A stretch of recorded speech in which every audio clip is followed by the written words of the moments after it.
dah bersatu. Sebelum itu saya akhiri dengan saya akhiri dengan 4 gerakan pun. Bunga raya kembang berseri, warna merah lambang meragi. Anak Malaysia sejati setia, hidup bersama aman harmoni. Sekian, terima kasih. Nyanyi lagu.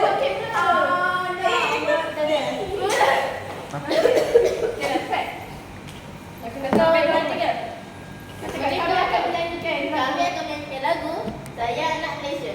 1, 2, 3.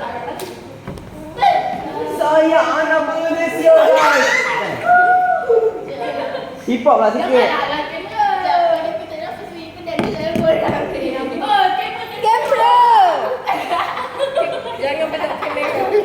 Saya anak Malaysia. Ini anak Pakistan. Nanti aku buat stiker nanti. Aku buat stiker baru Okay. Tapi jangan semua akan berkumpul bulat. Kau pun akan bulat. Okay, cepat. 1, 2, 3. Itu kan ni. Itu kan ni. Macam lagu ni tadi. First girl. Apa tu dan? Sekarang dia nak tak nyanyi. Kena aerobik. Fali kata Marila. Fali kata lah puas kata Marila. Ada musak. Weh, musang lah. Burung. Musang. Musang. So, kalau nak nyanyi, musang macam Dia ni. kat sini betul. Melengkung. Melengkung. Mana yang lihat? Sini lah, jangan menghadap sana penonton sini. Mana? Tak ada. Penonton lah. Tu dah patah-patah lepas tengok. Nampak? Gata tegak macam gini.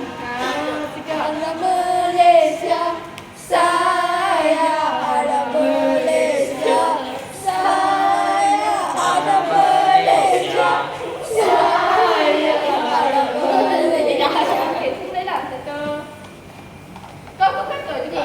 Lala nanti. Ikutlah. Weh, Lala nanti anak Malaysia je yang lebih.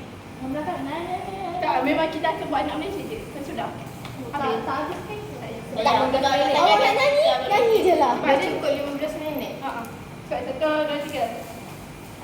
Lagu. Buka je. Saya anak Malaysia, saya anak Malaysia. Apa itulah gaya papa tu? Saya anak Malaysia, saya anak Malaysia. Kita bawa bendera tu. Dia rosak. Oh, yang kita. Macam habis. Sekian, terima